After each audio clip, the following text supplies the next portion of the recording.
I like to say when I start one of these discussions, you guys can ask me anything that you want. I dare you to try to embarrass me. It has not been done. So I throw down the gauntlet. I'm shameless. How many kids are in the audience today? Okay, we got enough. So I find that we can talk about a lot as long as we are mindful about how we talk about things. So we'll keep it clean, but we can also be subtly naughty in the way that only we'll understand. Cool. I won't let you touch it, but you can. Who's embarrassing who here now? Well, I had a different question, but after that, I'm going to change my question. You said to be subtle. All right, so Captain John and Captain Jack, pitcher, receiver, how's that going down?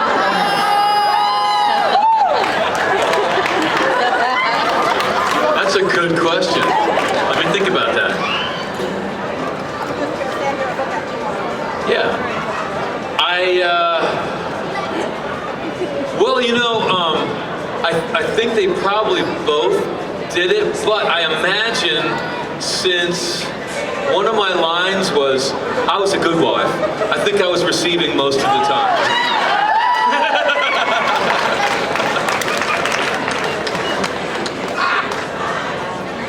That is a good start. All right, the cap is off. Hello. Testing. Oh, it's good. I don't know if I can follow that. Actually, this question comes from my twin sister, Jessica. She's a huge fan of yours, big Buffy fan. She also loves your music. But she wants to know what was the most difficult part for you to film in the entire Buffy series? What's the most challenging? Wow. I think the weirdest part for me was when Spike got a soul and he was down in the basement and he was getting revisited by all of the victims that he'd had over the years and he was going insane. And I am a stage actor who had to come to Los Angeles and forget everything that he knew about acting because stage stuff does not work on film at all. So I had to go back to the beginning and try to learn over. And so I embraced the method. And like the method gets a bad name because I'm a method actor kind of thing. But really, it's just, the method is just kind of like playing house where you convince yourself that you're really the dad, you know, and you can, and you play. But what the method said was that I had to think of everything that I felt guilty about and then beat myself up about it all the time for months to really make that real for me. And that's just like, that is not healthy. Like if I had a therapist that would say, James, don't do that. That's bad, right? If you want to be happy. So that just ate me alive. And I think, you know, method for film, it would just be maybe 6 weeks or 2 months that you'd be in doing that and then you come out. Or a play, you could do that. But for TV, it just never stops. And so I thought, okay, that'll eat me alive. Stop doing that. Yeah. So I was really happy to go then on Angel when I just played the jerk friend from out of town who won't leave. And that was easy. I was like, okay, I'll be the method for that one. That's okay. But yeah, that was when it got pretty weird. Thank you. My question's pretty safe too. I actually just forgot to ask you this while I was at your booth earlier. The Ghost of the Robot CD that you have for sale at your booth. I have one from a couple of years ago where you sing the a cappella song. Is this a new CD? And then can you sing a little bit for us? Yes, we have, I think the one you're referring to is called Murphy's Law. Yes. And that was a very good album. It was a little slower because I was hearing folk and country and blues and stuff. Our first album was a pretty ferocious pop rock album, and then we kind of slowed it down for the second. And then for the third, we were like, okay, let's go fast again. So this new one is called Bourgeois Faux Pas, which is middle class mistake, or middle class embarrassing mistake. And we're returning to that kind of ferocious pop rock sound, like Weezer on caffeine kind of thing. But we've learned a lot about production and we know a lot about making sound. So it's got a lot of energy, but it's also got kind of a gleam on top of it, and it kind of glistens and shines, and I'm really proud of it. And you can get it at my table for $20. You can get it online at iTunes for 10. But I'll sign it for free if you buy it at my table, which I'm not supposed to do. And now I'm in trouble. But I get away with it. I love that. You want me to sing? Okay, I'll sing that. I'll sing the one on the album. Okay, this is a song that I wrote in Romania while I was playing a cowboy who goes off to the Indian Wars and leaves his love back in town. Says that he'll come back, and he never returns. And she has to be alone in a cowboy town. It's heartbreaking. And then he finally returns, and he has to explain himself as to why he left. And I wrote a song about that. Well, I'm alone in Outland with my lady by my side. After wars, I left her, and now she's come to watch me die. She's a flower in the sun, and now she's crawling through the mud. 'Cause of me, 'cause of me. My heart was sick from killing Injuns with their babies in their beds. I refused, but my general put his gun up to my head. And I wanted to come home, so Abby wouldn't live alone. So I killed and burned them down. Thank you for explaining that. It makes a lot more sense now. That's only 2/3 of the song. You have to pay 99 cents on iTunes if you want the whole thing. Thank you. Hi, James. First off, shout out to the method actors. Absolutely, it's what I studied in college. Say what? Shout out to the method actors. Studied that in college, love it. Actually funny that they said something about once more the feeling. Was it really as terrible as the articles try to make us believe it was to film? No, it was, okay, it was a blast to film, but we were being little complaining, whining little children going into it because we didn't trust Joss. And we were afraid that our fame would be taken away from us. Like, Joss gave us all of the goodies, and then he wanted us to do something dangerous, and we didn't want to lose the goodies, right? So, like, do you remember Cop Rock? Remember that? Like, it wasn't really a great idea to do a musical out of a TV show. Like, there wasn't a big track record, like, what a wonderful thing to do. That, you know, that would be, you know. And we didn't know that Joss could write really good songs. He gave us a cassette for the episode. Instead of a script, we got a cassette of the songs instead. And it was him singing the song. And he's a really good writer. So, you know, like, it doesn't matter how good the songs are. If you're not singing them well, they're not that, they don't sound great. So I was just like, what the fuck? What are you doing? And we all tried to talk him out of it, you know? We were like, what are you doing? And let's see, Tony and I, Tony had Giles, we were already singing publicly. So we were okay with singing. We didn't think we wanted to sing that, but we were okay with it. But the rest of the people were like doubly afraid because they were not trained singers. And they were being asked to go in front of millions of people and do something that they didn't do well or didn't know that they could do well. And they were terrified. They were like, just set me on fire. That would be better for my career, you know? And so they had a good point.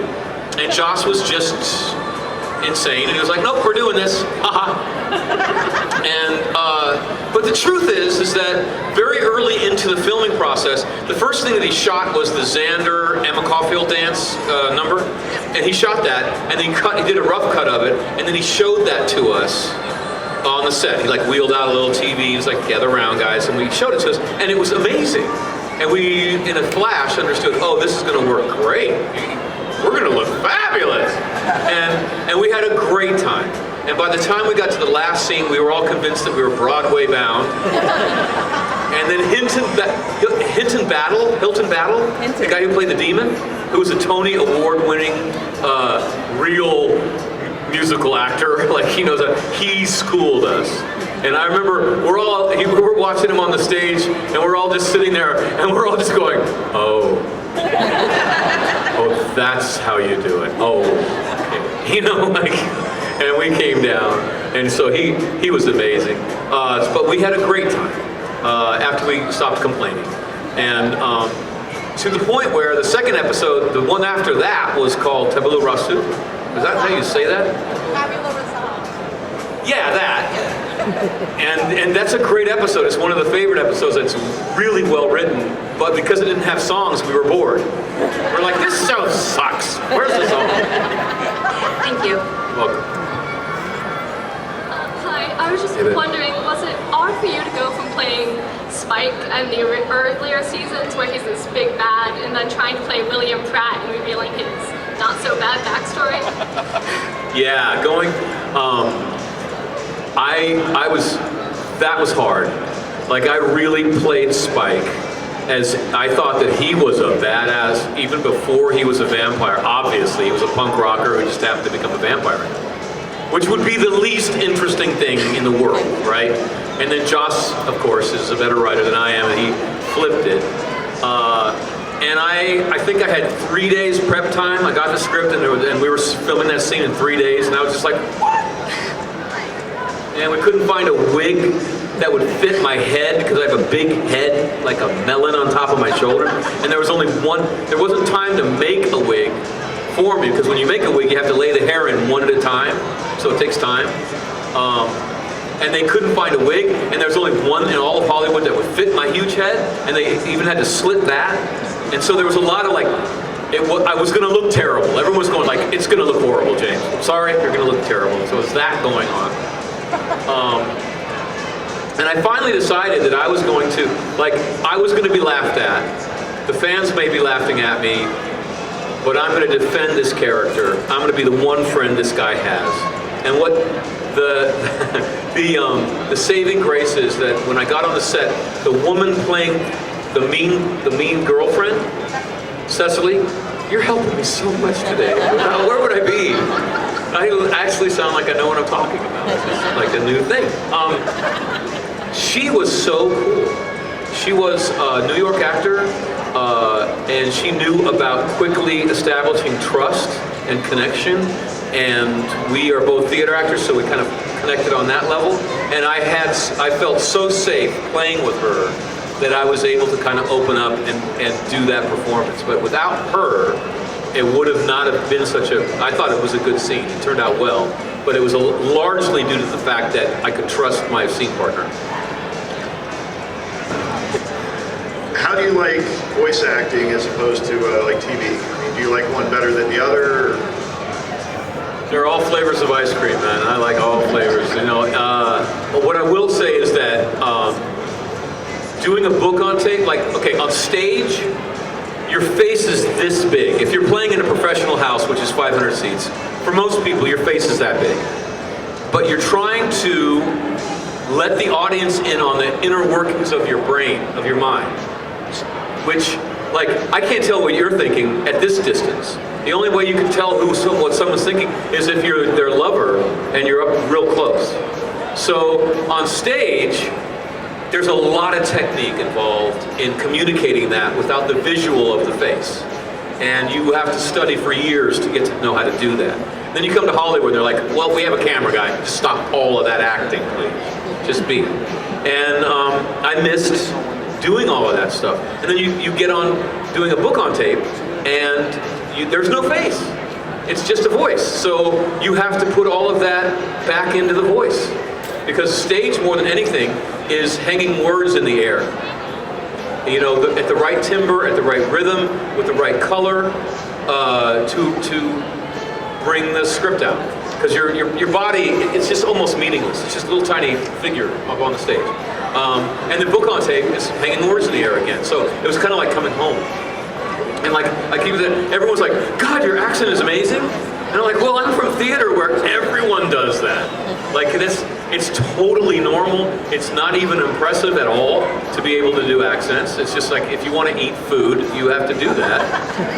If you want to be hired, you know. And so I do have different accents, and doing Harry, I get to do them all. Yeah. And is Bob intentionally sounding a lot like Spike? No, Bob is not at all like Spike. Bob is upper crust, you know. Bob is a bit of a plum in the mouth, except he likes pornography, you know? It's a bit of a, no, Spike is he's a bit lower. Like, in England, right, if you're lower class,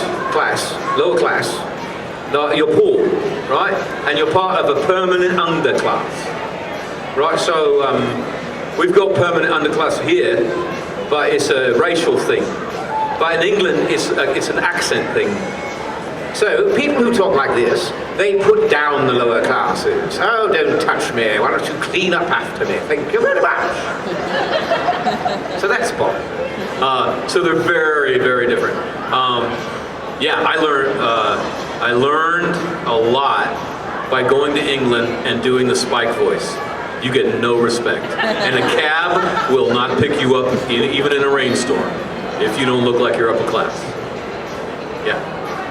Thank you very much. You're very welcome, son. What was your favorite episode filming? My favorite episode filming? Smallville? God. I think it was doing that fight scene in the fortress. Which, you know, fight scenes on Smallville were not the same as Buffy, because like on Buffy, you're just fighting all night. On Smallville, Tom comes up and goes smack, and you go take half a fall back, and then special effects takes over for 3 days, and you tumble across the earth, and then you come back 3 days later, and then I go smack, special effects again take over for, you know, like it's not as much of a fight, but it was fun. Because you get in all these computerized rigs and the camera's whizzing around you and stuff, and it was a whole different kind of experience of how to do a fight scene that I was learning about. So I think that was my favorite one. Thank you. Appreciate it. Amen. Oh, just grab the stand like a rock star. Ah. Yeah. I have two questions. One is, do you enjoy doing these Comic-Con and conventions? And No, I'm having a horrible time catching up. Yeah, I love them. I really do. I started coming to conventions when I was 13 years old, dressed as Spock from Star Trek. And I had a blue tunic that my sister helped me sew. I had the ears. I had a phaser that I carved out of balsa wood and a big blonde afro. And I was beautiful, and the chicks dug me because I had the best phaser at the convention, and I was very popular for that phaser, and I was hooked. So yeah, I love these. You can be whatever you want to be. There's people in some conventions walking around with a sword and a beer, not hurting anyone. It's beautiful. and two, was acting hard? How did you deal with it? All the stress and drama and denying? Yeah, you know, I think we all have at least one thing that we're good at, if not more. And acting is one of the things I can do, and it's never been hard. Ever since I started, I think I started in the 4th grade playing Eeyore in Winnie the Pooh, and I was very good. I got the pathos of the character, the depth of the pain of Eeyore. And I just discovered that I was comfortable in front of an audience, and I could get them to stare at me for long periods of time. And it's never been difficult, I guess, yeah. Thank you. You're welcome. And you're not hitting anyone with your very cool sword, which makes you a cool man. Thank God. My grandma wanted me to ask you, how did it feel to work with the cast and crew of Supernatural? Good question. Yeah, that was excellently good. The reason being that those two guys, Jared and Jensen, are absolutely uncorrupted by their fame. Like fame is like radioactively toxic to your soul. And if you take it into yourself, if you take yourself seriously, or the longer that you're exposed to the poison of fame, the more in danger you are of losing yourself and becoming one of those like, oh yeah, I'm better than everybody. You know, it's just so boring. Those two guys have been famous for a long time, and they are absolutely unaffected by it. They're very humble, they're very down to earth, they're really good with their fans, and it makes them good artists as well. Because if your ego gets too big, you lose all of the good stuff in art. Because art is built on humility, as is wisdom. So those guys are super cool. I had a great time. Thank you. Good question. Hi again. Hey, beautiful. My question is, between Buffy and Angel for a show, what was your favorite episode that you enjoyed acting in the most? I have two questions. That's the first one. My favorite episode of each. For Buffy, probably the musical that we talked about before. Yeah, and for Angel, a tie between Smile Time and the one where I kicked his butt. Because I was jealous of David for years. Because I had a girlfriend that was jealous of me and Drusilla. Because Drew and I, like Julie and I became friends, but it was never more than that. We were good friends. And my girlfriend got really jealous of that. And she told me that she had a crush on David. So then I hated David for years. And it took me a long time to realize that David was nice to me from the very beginning. But like if you watch, especially Buffy, and you think, man, that Spike really hates that Angel guy. Yeah, he does. Yeah, not acting. But I was just, again, being a little soul and just hating on a good man. But yeah, finally kicking his butt was really sweet. Yeah. My other question is, how do you enjoy how your character has been in the comics? Because I know he's had a couple of different, like, Spike-only comics, and then there's still some Buffy comics. Recent one I picked up is you and Buffy are finally together in the comics. They finally dated. So I wanted to know. That's surprising to me. Like, wow, really? Okay. Yeah, one of the recent ones. I was surprised. I was like, really? Yeah, you know, I think if Spike gets a soul and realizes that he is not enough for her. Like one of the first realizations he has once he has a soul is, I am way less than that good woman needs. Right? So he goes away. But after years and years and years of like growing up, you know, he could return and they might be happy together. That might actually happen. But I think that they did, like when the series came down, I think it was good that she wasn't together with him anymore. It was like, he's not ready yet. But yeah, later on, yeah.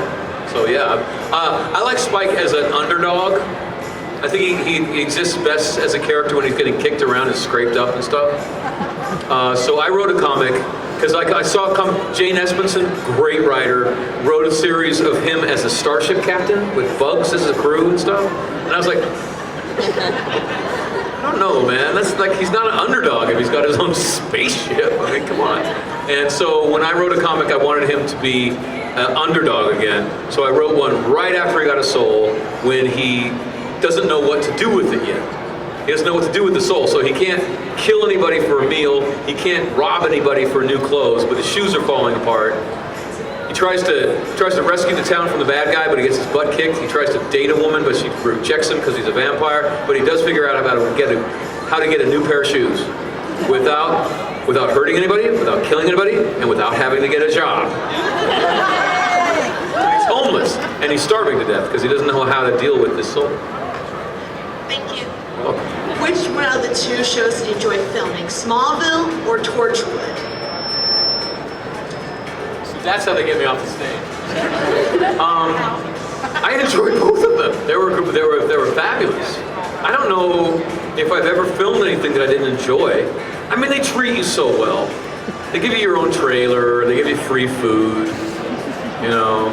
I love Torchwood because it was a subversive show. You know, Buffy is a subversive television show because it's subverting the lie that women can't defend themselves. And having fought the stunt doubles for Buffy, who are triple black belts, I can tell you, women can defend themselves just fine if they train deadly, right? So, and then Torchwood was subverting the lie that gay people can't be heroes. And that's a lie, that's a lie that needs to be taken. There's a lot of guys coming, or women, a lot of people coming back from Afghanistan and Iraq that were heroes who are gay. And so that was fun, and that offended all the right people, and I'm really happy about that. Smallville was just a blast, and like I said, I thought that they fixed Superman for the first time in Superman's, like anything, I thought that was the strongest, most effective use of that character I've ever seen.